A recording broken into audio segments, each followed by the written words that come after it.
चलिए आज हम जैसे इफिसियों की पत्री के ऊपर जो शिक्षा हमने प्रारंभ करी थी गए समय, और पहले अध्याय का काफ़ी अच्छी तरह प्रभु ने हमारे को मदद दी, सीख दी, समझ बुद्धि ज्ञान दिया ताकि उसको हम समझ सके कि हम यीशु मसीह में कितने सामर्थ्य हैं, उसका जी उठने की सामर्थ्य हमारे अंदर है।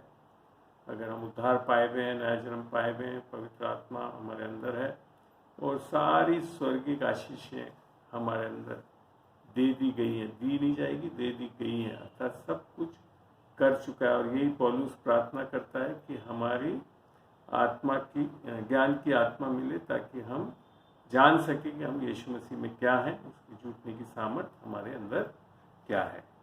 आज हम दूसरे अध्याय से शुरू करते हैं और आप लोग ने सब बाइबल अगर रखे खोलने लिखें इसको जरूर, चीज़ों को काफ़ी अच्छा समझ में आएगा। इधर जो प्रारंभ में ही जब शुरू हो रहा है तो मेरी बाइबल जो हिंदी की है उसमें लिखा था और उसने तुम्हें भी जिलाया, अर्थात ये जो अध्याय है ये पहले अध्याय से बिल्कुल जुड़ा और निस्संदेह सारी पत्रियां होती थी तो एक ही पत्री होती थी जिसमें सारी चीज़ें थी, मगर हमारे को पढ़ने और समझने में और सीखने में आसानी रहे इसके लिए इनका अध्यायों में विभाजित करके लिखा गया है ताकि हम समझ सकें, ढूंढ सकें बड़े आसानी से। यहाँ लिखा था और उसने तुम्हें भी जिलाया जो अपने अपराधों और पापों के कारण मरे हुए थे। एक और हिंदी बाइबल की वर्जन को मैं पढ़ रहा था, उसमें बड़ा अच्छा लिखा हुआ है जो कि यूँ कहता है, एक समय था जब तुम लोग उन अपराधों और पापों के कारण आध्यात्मिक रूप से मरे हुए थे, अर्थात हमारी आत्मिक मृत्यु हुई थी। और ये जो चीज़ है ये उसने तुम्हें भी, अर्थात हम सब जिसके लिए भी लिख रहा है वो कह रहा है हम सब जिलाए गए। और ये जिलाना ये नहीं कि हम मर गए थे या तो मैंने हमारे अंदर कोई जीवन नहीं था और एकदम से हम वापस जीवन पाए, इसका मतलब ये नहीं है। इसका मतलब है जिलाए गए अर्थात जो सच्चा जीवन है, अर्थात परमेश्वर का जीवन, उससे हम जिलाए गए। बाइबल जैसे बताती है यीशु मसीह के बारे में, जब हम 14:6 पढ़ते हैं, यूहन्ना 14:6 में लिखा, मैं ही मार्ग, मैं ही सत्य और मैं ही जीवन हूँ। तो वो जीवन का क्या है, अर्थात परमेश्वर का जीवन, उससे जिलाए गए। अन्यथा उसके पहले हम आत्मिक रूप से मरे हुए थे और उसका कारण हम नहीं थे। वो पहला आदम जिसके कारण, उसकी अनाज्ञाकारिता के कारण हम उस स्थिति में पहुँचे और हमारे अंदर से प्रभु की आत्मा, परमेश्वर की आत्मा हटा दी गई थी आदम की वाटिका में, आदम और हव्वा के अनाज्ञाकारिता से। और उसके कारण जब हम इस स्थिति में हुए तो हम फिर क्या करने लग गए, अपराधों और पापों के कारण मरे हुए थे। ठीक है ना। तो जो भी कोई जुड़ रहा है वो कृपया अपने माइक को म्यूट कर लें जी। तो उसके आगे लिखा है, फिर दूसरी आयत में यूँ लिखा है, जिनमें तुम पहले इस संसार की रीति पर और आकाश के अधिकार के हाकिम अर्थात उस आत्मा के अनुसार चलते थे जो अब भी आज्ञा न मानने वालों में कार्य करता है, अर्थात जो अभी तक उद्धार नहीं पाए हैं। तो यहाँ जो बहुत बड़ी बात लिखी कि खाली यही नहीं हुआ कि आदम की वाटिका में परमेश्वर की आत्मा हटा ली गई, परंतु एक दूसरी आत्मा, शैतानी ताकत ने हम पे कब्जा कर लिया। आपको ध्यान है कुलूसियों में भी लिख रखा है ना कि हमारे को परमेश्वर ने अंधकार के राज से छुड़ाकर ज्योति के राज में लाया है, अर्थात हम किसी और दूसरे राज्य में चलने लग गए थे, किसी की और की अधीनता में चल गए, जिसको पाप की प्रभुता भी बोली है। पौलुस जब रोमियो 5 में 6-7 में जब समझाता है तो वहाँ लिखता है कि हमारे ऊपर पाप की प्रभुता हो गई थी, अर्थात हम गुलाम हो गए थे किसी के। हमको रहना चाहिए था किसके अधीनता में, परमेश्वर की अधीनता में, ताकि हम आत्मिक रूप से जागृत रहकर परमेश्वर से सुनकर चलने वाले हों, परंतु वो खो दिया था आदम ने। और इसके लिए यहाँ पे यही लिखा था कि जिनमें तुम पहले इस संसार की रीति पर और आकाश के अधिकार के हाकिम अर्थात उस आत्मा के अनुसार चलते थे जो अब भी आज्ञा न मानने वालों में कार्य करता है। तीसरे में लिखा है, इनमें हम भी सब के सब, ये बहुत बड़ी चीज लिखी है जो लोग कई बार मानते नहीं। ऐसा अगर आप यीशु मसीह का उद्धार नहीं पाए तो निस्संदेह आप अंधकार के राज्य के अंदर हैं।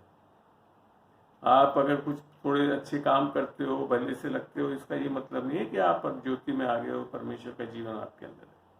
यहाँ बड़ा स्पष्ट, हम सब के सब, अर्थात उसमें पौलुस अपने आप को भी शामिल कर रहा है और कह रहा है पहले अपने शरीर की लालसाओं में दिन बिताते थे। ये जो बाइबल में मैंने आपको पहले भी कभी सिखाया हुआ है अध्ययनों में कि हम शरीर की लालसा अर्थात शरीर में चलना, अर्थात बिना आत्मा के होने के कारण हम किससे चलने वाले हो गए? प्राण और शरीर से चलने वाले हो गए। तो इसके लिए लिखा है शरीर की लालसाओं को दिन बिताते थे और शरीर और मन की मनसाएं पूरा करते थे। आत्मा की बात नहीं लिखी रही, शरीर और मन, अर्थात आत्मा तो नहीं है इसमें, प्राण और शरीर के बारे में यहाँ लिखा है। उनकी लालसाओं को पूरा करते थे और लोगों के समान स्वभाव ही से क्रोध की संतान थे। और इसके कारण हम क्या थे? क्रोध की संतान। इसके बारे में जब हम रोमियो में भी जब हम पढ़ते हैं, रोमियो में ये बड़ा स्पष्ट लिख रखा है। रोमियो का 8 अगर हम खोलें और रोमियो 8 का 6 पढ़ के देखते हैं, वहाँ यूँ लिखा है, शारीरिक मनुष्य स्वभाव से बस में रहने वाले मन को अंत मृत्यु है, किंतु आत्मा के वश में रहने वाली बुद्धि का परिणाम ही जीवन और शांति है। क्योंकि जब हम शारीरिक हैं तो फिर क्या है, उसमें जो भी कुछ कर रहे हैं, इवन अच्छे काम भी कर रहे हैं, तो उससे क्या होने वाला है? हमारे मृत्यु ही होगी, उससे हमको जीवन नहीं मिलेगा। ये चीज़ बहुत बड़ी बात यहाँ पे पौलुस ने लिख रखा है। आगे फिर 4 पढ़ते हैं, और इसके कारण जो है, इस स्थिति में रहने के कारण क्या होंगे? हम क्रोध की संतान, अर्थात परमेश्वर का दंड हमारे ऊपर बना रहता है। जैसा कि यीशु मसीह ने भी कहा यूहन्ना 13:3 का 17-18 में कि जो यीशु मसीह में है उस पर दंड की आज्ञा नहीं है, परंतु जो नहीं है उस पर तो दंड की आज्ञा हो चुकी है, होगी नहीं लिख रखा है, हो चुकी है। अगर जो यीशु मसीह में नहीं है उस पर तो दंड की आज्ञा, अर्थात न्याय का पात्र हो चुका है, उस क्रोध को भुगतेगा परमेश्वर। आगे जब हम पढ़ते हैं आयत 4 में लिखा है, परंतु परमेश्वर ने जो दया का धनी है। अब यहाँ पे एक बहुत बड़ी चीज लिखी है, शब्द है परंतु। ऊपर तो परिस्थिति स्थिति बताई हमारी कि हम लोग कैसे थे, और परंतु जब परमेश्वर ने जो दया का धनी है, क्योंकि परमेश्वर एक अनुग्रहकारी पिता है और प्रेम करने वाला परमेश्वर है, उसने अपने बड़े प्रेम के कारण, जिससे उसने हमसे प्रेम किया, करेगा भी नहीं लिखा था, अपने प्रेम से प्रेम किया। और जब कल हमने पढ़ा था, उत्पत्ति से पहले ही उसने ये सब चीजें सोच ली थी परमेश्वर, क्योंकि उसने सजा था, हम उसकी समानता में बनाए गए थे। तो इसके लिए परमेश्वर हमसे बहुत प्रेम करता है, और इसके लिए बचाने के लिए उसने अपने बेटे यीशु मसीह को पूरे जगत के लिए भेजा। यही लिख रखा है, परमेश्वर का बेटा जो है वो पूरे जगत के लिए मारा गया, हमारे 1-2 जन के लिए या मसीहों के लिए नहीं, सब के लिए मारा गया। तो यही उसका प्रेम है, जो चीज़ बाइबल में बताते हैं ना कि इससे ये प्रेम प्रकट हुआ कि जब हम पापी ही थे तब यीशु मसीह हमारे पापों के लिए मारा गया, जैसा कि रोमियो 6 में लिख रखा है, रोमियो 5 में लिखा है, सॉरी। अब हम पढ़ते हैं आगे 5 में, जब हम अपराधों के कारण मरे हुए थे तो हमें मसीह के साथ जिलाया, अनुग्रह ही से तुम्हारा उद्धार हुआ है। नाउ एक चीज, अब इससे पहले मैं आगे बढ़ूं तो यहाँ बताना चाहता हूँ, जैसे ऊपर लिख रखा है कि हम सभी क्रोध की संतान थे, मगर हम जब अपने जीवनों को देखते तो हमारे अंदर ऐसे कोई अपराध और पाप नहीं नजर आते जो हमें से बहुत बड़े बड़े पाप कर रहे हो, जैसे डकैती कर रहे हो या आतंकवाद कर रहे हो, ऐसी नहीं चीज। मगर बाइबल में सबसे बड़ा एक तरह से पाप जो है वो है बाइबल में, जो कि यशाया में जब पढ़ते हैं, जब समझ में आता है वो क्या पाप है जिसके कारण परमेश्वर हमसे परेशान होता है। और इसको पढ़ते हैं, यशाया खोलें, यशाया का 53 खोलेंगे, यशाया 53, और उसका हम 4 आयत से पढ़ेंगे। यहाँ लिख रखा है, 4 भी नहीं, नीचे आ जाते हैं, 6ठी आयत में बड़ा स्पष्ट लिख रखा है, हम तो सब के सब, अर्थात इसमें सब आ गए, आप मैं सब आ गए, पूरा जगत आ गया, हम तो सब के सब भेड़ों की नाई भटक गए थे। ये है वो पाप जो परमेश्वर देख रहा है हमारे में। ऐसा नहीं है कि हम बहुत बड़े बड़े गुनाह कर रहे हैं ऐसे। कह रहा है कि हम सब के सब भेड़ों की नाई भटक गए थे, हम में से हर एक ने अपना अपना मार्ग लिया और यहोवा ने हमें हम सबों के अधर्म, इसको अधर्म माना है परमेश्वर ने, अर्थात परमेश्वर से भटके हुए हैं। वो भेड़ की नाई, भेड़ एक ऐसा मासूम जानवर है, इसको समझ में ही नहीं आता, ऐसे ही मानते हैं, भेड़ को बहुत मासूम मानते हैं। तो इसी के कारण तो हम भटके हुए थे, हमको समझ में नहीं आया कि परमेश्वर क्या चाहता है, क्या करना चाहता है, और सब में हमने अपने अपने मार्ग चुन लिए। जिस तरह से हमने किसी ने धर्म को चुन लिया, किसी ने कुछ चुन लिया, कुछ ने अपनी रीति रिवाजों के अनुसार चुन लिया कि अच्छा ये हम करेंगे तो परमेश्वर हमसे खुश हो जाएगा। पर यहोवा ने हम सबों के अधर्म का बोझ उसी पे लाद दिया। अर्थात किस पे लादा? यीशु मसीह। आप जानते हैं यीशु मसीह क्या था? परमेश्वर का पुत्र था, मगर जब क्रूस पे था तो क्या हो गया? उसका रिश्ता परमेश्वर से टूट गया। जब भी उसने हमेशा, जब यीशु मसीह को आप बाइबल में पढ़ेंगे तो वो परमेश्वर को पिता कहते हुए संबोधित करता है, मगर जब क्रूस पे वो टांगा गया था तो वहां पे उसने कहा, परमेश्वर परमेश्वर तूने मुझे क्यों छोड़ दिया? पिता का संबोधन वहां नहीं करा, अर्थात वो रिश्ता हट गया। और फिर वापस जब इब्रानियों 1 में पढ़ते हैं तो वहां लिख रखा, परमेश्वर ने पुनः उसे अपना पहलौठा बेटा ठहरा लिया। ये चीज है कि वो जो रिश्ता टूटा, जिसके कारण हम और आप इस पिता परमेश्वर से जुड़ सके थे, ये चीज है जो बहुत मुख्य है। और इसको जब हम पढ़ते हैं ये चीज बड़ा क्लियर होता है। जब पहला पत्रस 2 पढ़ेंगे, पहला पत्रस 2 में चलते हैं,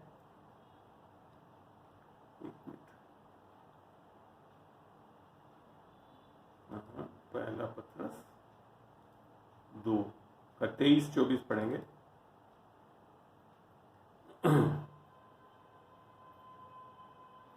पहला पत्रस 2 का 23-24 जी। तो यहां यूं लिखा है, बल्कि 22 से पढ़ रहा हूं मैं, ना तो उसने पाप किया और ना उसके मुंह से छल की कोई बात निकली। ऐसा था परमेश्वर का, यीशु मसीह का जीवन इस संसार में। वह गाली सुनकर गाली नहीं देता था और दुख उठाकर किसी को भी धमकी नहीं देता था, पर अपने आप को सच्चे न्यायी के हाथ में सौंपता था। वह आप ही हमारे पापों को अपनी देह पर लिए हुए क्रूस पर चढ़ गया, जिससे हम पापों के लिए मरकर धार्मिकता के लिए जीवन बिताएं। पापों के लिए जीवन नहीं बिताएंगे, इसके लिए धार्मिकता के लिए जीवन बिताएं। उसी के मार खाने से तुम चंगे हुए। और फिर बड़ा अच्छा लिखा है 25 में, क्योंकि तुम पहले भटकी हुई भेड़ों की नाई थी। पहले, अब वहां तो लिखा था हम सब के सब भेड़ की नाई भटक गए थे, यशायाह में जब हमको पढ़ा। मगर यहाँ लिखा है, क्योंकि तुम पहले भटकी हुई भेड़ों के नाई थे, पर अब अपने प्राणों के रखवाले और अध्यक्ष के पास फिर आ गए। अंग्रेजी में इस चीज को लिखा हुआ है गुड शेपर्ड, अपने उस चरवाहा के पास आ गए। ये है वो बदलाव जो कि इफ्सियों में परमेश्वर का वचन हमको सिखाना चाह रहा है कि किस तरह से हम उद्धार पाते हैं और परमेश्वर के पास वापस उसकी परिवार में आएंगे। ये भी आगे हम जब पढ़ेंगे तो ये बड़ा सही खुलासा आता जाएगा इस वचन में। चलते हैं वापस इफ्सियों में ही, हम इफ्सियों की दूसरी अध्याय में, इफ्सियों का दूसरा अध्याय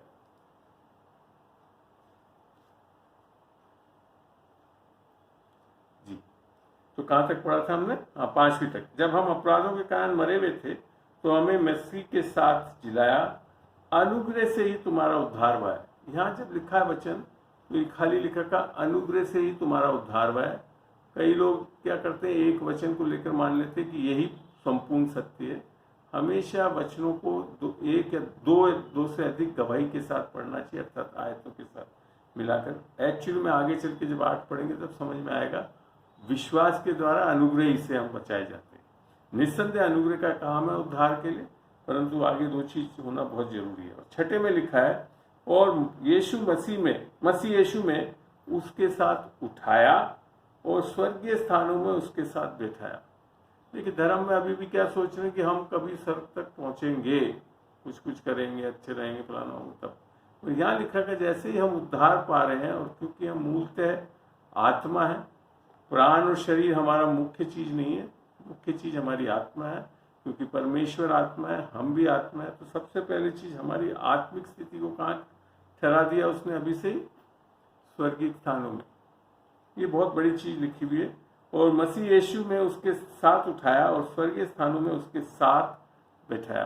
किसके अलग कहीं ऐसे नहीं बिठा रखा है, किसके साथ बिठाया? क्योंकि मनुष्य का पुत्र जो हमारे समान है उसी के साथ हमारे को बिठा रहा है। इसी के लिए सारी विरासत मिरास जो है उसकी हमारे को मिल पाए। और फिर लिख रखा है कि वह अपनी उस कृपा में जो मसीह यीशु में हम पर है। परमेश्वर का अनुग्रह किसके द्वारा हो रहा है? यीशु में, क्योंकि यीशु मसीह ने कुछ किया उसके कारण अनुग्रह हो। देखो, अनुग्रह निस्संदेह हमारे लिए मुफ्त है। और अनुग्रह का जो परिभाषा भी रोमियो 11:6 में लिख रखा है कि ये कार्यों के कारण नहीं हो सकता, अन्यथा वो मजदूरी है, फिर वो अनुग्रह नहीं है।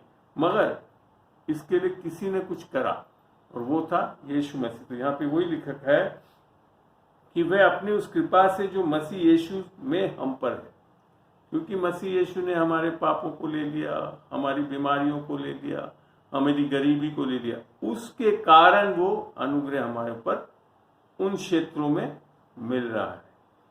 आने वाले समय में अपने अनुग्रह की असीम धन दिखाए। और ये जो अनुग्रह है ये छोटा मोटा अनुग्रह नहीं है, ये असीम अर्थात जिसकी कोई सीमा नहीं है। आप देख रहे हैं कितना बड़ा अनुग्रह है ये छुटपुट्टा नहीं है, छटाक पाव नहीं है, असीम है, हमारी सोच और समझ से बढ़कर है जो उसने दिखाया। 8वें में लिखा है क्योंकि विश्वास के द्वारा, अब बता रहा है उद्धार के बारे में, क्योंकि विश्वास के द्वारा अनुग्रह ही से तुम्हारा उद्धार हुआ है। दो चीज के द्वारा हो रहा है, विश्वास से के द्वारा अनुग्रह ही से तुम्हारा उद्धार हुआ है। फिर आगे बोलता है और ये तुम्हारी ओर से नहीं, ये दोनों चीज भी तुम्हारी ओर से नहीं वरन परमेश्वर का दान है। अर्थात हम कमा नहीं सकते, हमारे कर्मों पे, हमारे स्वयं के धर्म के कामों के कारण, इनके कारण ये संभव नहीं है। जैसा तीतुस में ये बता रखा कि हमारा उद्धार हमारे धर्म के कामों के कारण नहीं हो रहा है। फिर यहाँ लिख रखा है, और यही चीज यहाँ पे भी लिख रखा है, और ना कार्यों के कारण ऐसा ना हो कि कोई घमंड करे। क्योंकि अगर हम अपनी काबिलियत से इस अनुग्रह को पा सके फिर तो एक पहली बात तो अनुग्रह नहीं है, फिर तो वो एक मजबूरी है। और फिर क्या आएगा? हमारे अंदर घमंड आएगा, क्योंकि हम अपने आप को बचा रहे हैं। जबकि सारी धर्म की पुस्तकों में हमने आप देखेंगे तो वह सब चीज यही लिखा कि मोक्ष या उद्धार इसके द्वारा होता है, अनुग्रह से होता है। ठीक है ना? तो बाइबल में तो बड़ा स्पष्ट है कि उद्धार बिना अनुग्रह हो ही नहीं सकता, अनुग्रह ही से उद्धार हो सकता है। और यहाँ जैसा लिखा हुआ भी है। आगे फिर लिख रखा है 10वीं आयत बहुत अच्छी लगती है मेरे को, क्योंकि हम उसके बनाए हुए हैं। क्योंकि सृजन करता है, सृष्टिकर्ता कौन है? परमेश्वर है। जो ये बाइबल का परमेश्वर वो ये सृष्टि करने वाला। और वो लिख रखा है क्योंकि हम उसके बनाए हैं और मसीह यीशु में, मसीह यीशु में जो है ये नए नियम में आकर समझ में आता है। अर्थात जब हमारी आत्मा परमेश्वर की आत्मा के द्वारा छाप लगी, जैसे हमने 101 में पढ़ा था 12-13 में, तब हम मसीह यीशु में, और फिर तब जाकर हम भले कामों के लिए सृजे गए जिन्हें परमेश्वर ने पहले से हमारे करने के लिए तैयार किया। जैसे मैं अपने जीवन को देखूं, मेरे अंदर कभी भी 40 साल की उम्र तक कभी नहीं सोचा था मैंने कि परमेश्वर की इस शिक्षा की सेविकाई के लिए मैं कुछ करूंगा। मगर जब मैं प्रभु में आया तो अपना आप फिर प्रभु ने बातचीत करी, बताया और मेरे अंदर में हृदय में इच्छा डाली, और तब समझ में आया कि मेरे को किसके लिए सृजा गया है। और आज बड़ा अच्छा लगता है जब मैं इस चीज़ों को कर रहा हूँ प्रभु की इस सेविकाई में, उसकी सामर्थ्य, उसके आत्मा के द्वारा, क्योंकि हमारे बल से नहीं परंतु हमारी सामर्थ्य से नहीं परंतु प्रभु की आत्मा के द्वारा ही हो रहा है तो यहाँ, और उसके अनुग्रह के द्वारा हो रहा है। ये समझ में आ गया तो लगता है कि एक अंदर शांति, एक बहुत बड़ी जो चीज़ बोला जैसे ना कि परमेश्वर की सिद्ध इच्छा को समझ पाया है। तो ये चीज़ के लिए वो बोल रहा है कि हम जब यीशु मसीह में होते हैं तब हम भले कामों के लिए सृजे गए और परमेश्वर ने पहले से हमारे करने के लिए तैयार किया। तो परमेश्वर की जो योजना है, जैसे यिर्मयाह पे लिख रखा है 19-21 में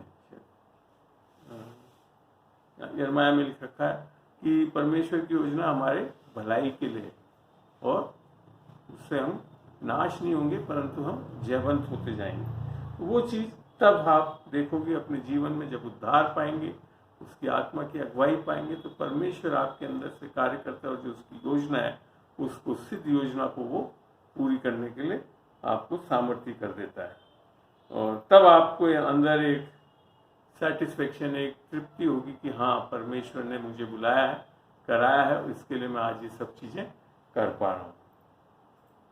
आगे फिर लिख रखा है, इस कारण स्मरण करो कि तुम जो शारीरिक रीति से अन्य जाति हो, और जो लोग शरीर में हाथ के किए हुए खतना से खतना वाले कहलाते हैं, वे तुमको खतना रहित कहते हैं। ये दो जाति के बारे में है। परमेश्वर ने एक तो इजरायली कौम को चुना था, जो कि उनको सबसे पहले अब्राहम को खतना का एक आज्ञा दी, और उसके कारण वो उस कौम में बने थे, चुने हुए लोग थे परमेश्वर के।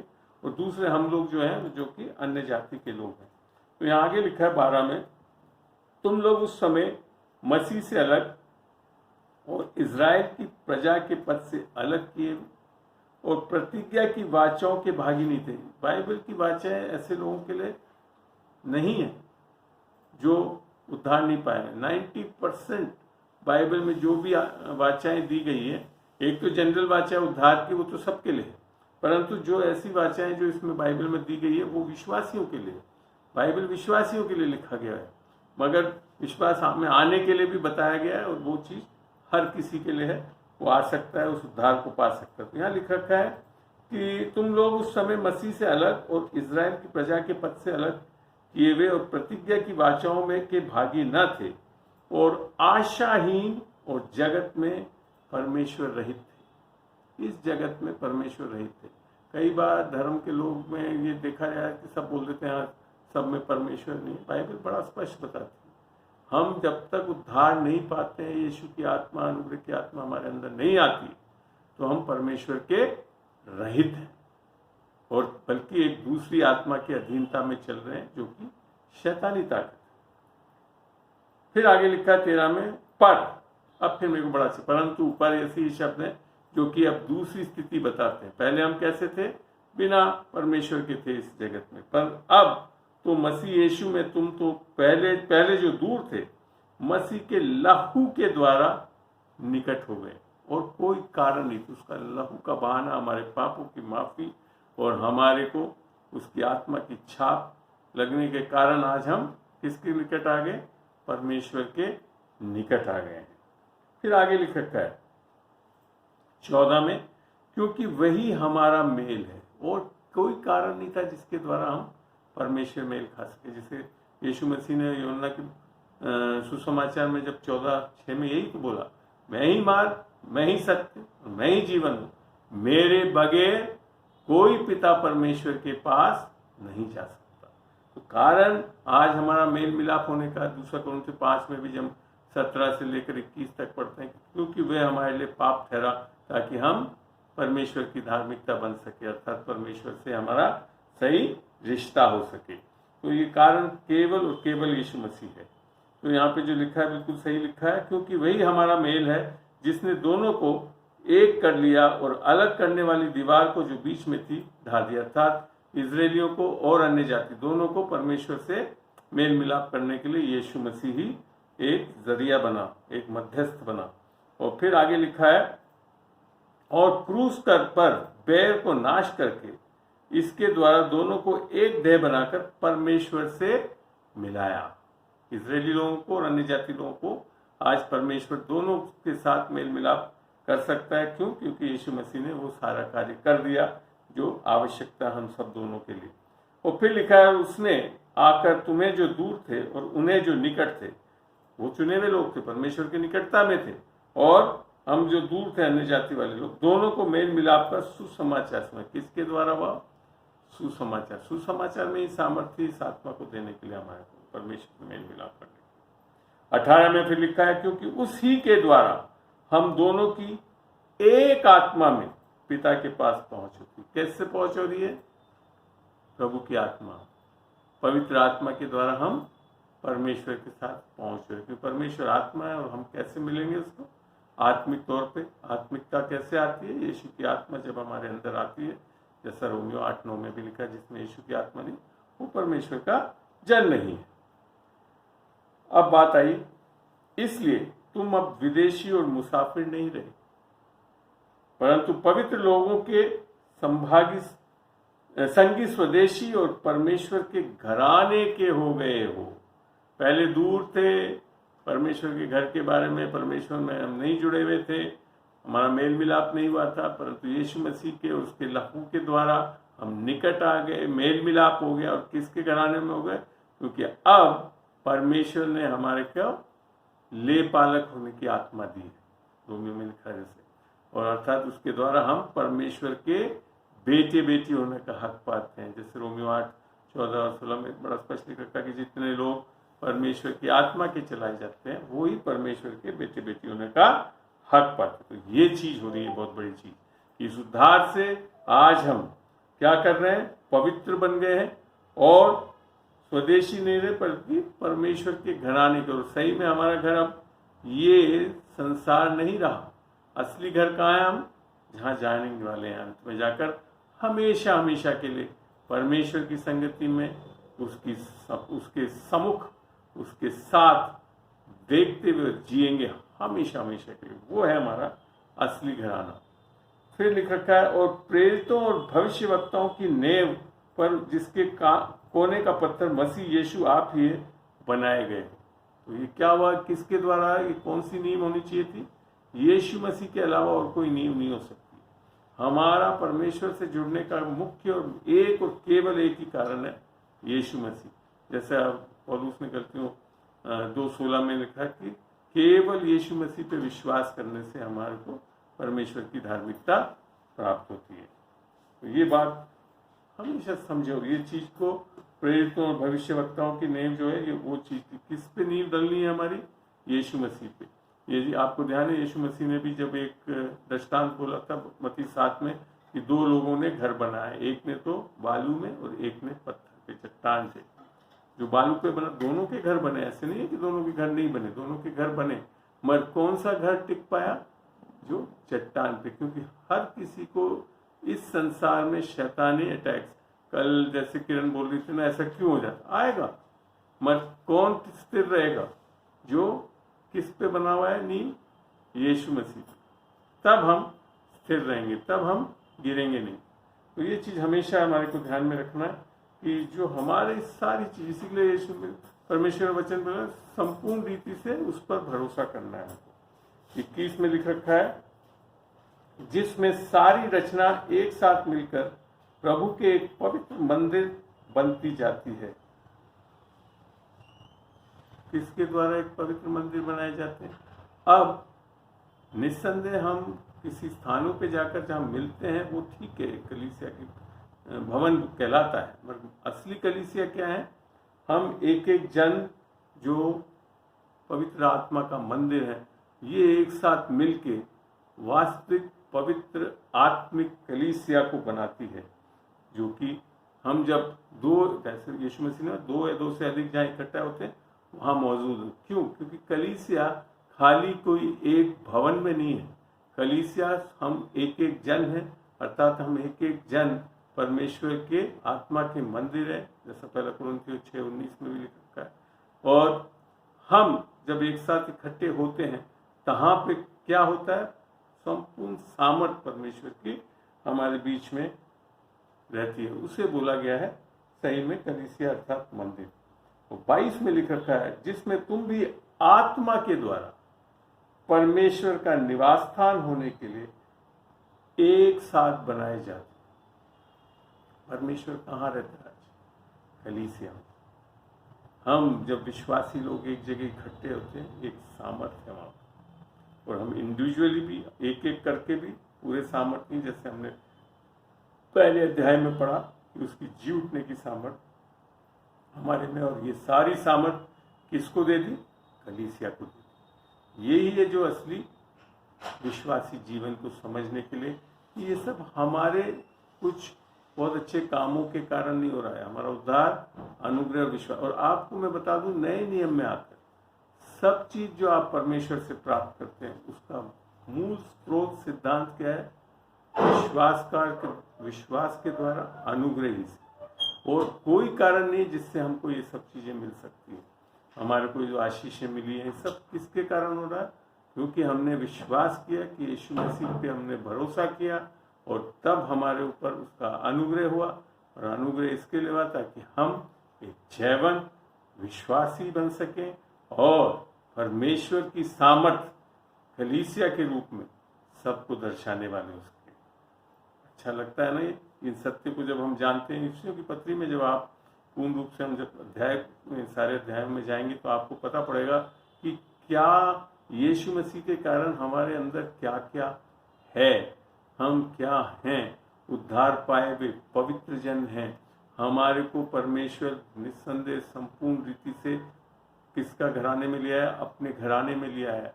हम उसकी एक सामर्थी कलीसिया हैं। हम में वो सारा सामर्थ है जो यीशु मसीह को जी उठने के लिए परमेश्वर ने लगाया था। तो वो सामर्थ आज हमारे में और आप में। आप जानते हैं एक जन जो आज सुन रहे हैं, जो विश्वासी है, जो उद्धार पाए हुए, जिन्होंने नया जन्म पाया है, वो सामर्थ्य विश्वासी है। आपके अंदर ये सामर्थ्य है कि खाली किसी के साथ नहीं, कहीं दूर से भी आप प्रार्थना करोगे तो परमेश्वर की सामर्थ लोगों पे आकर मंडराएगी, चंगाइयाँ होंगी, छुटकारे होंगे, सब कुछ होगा।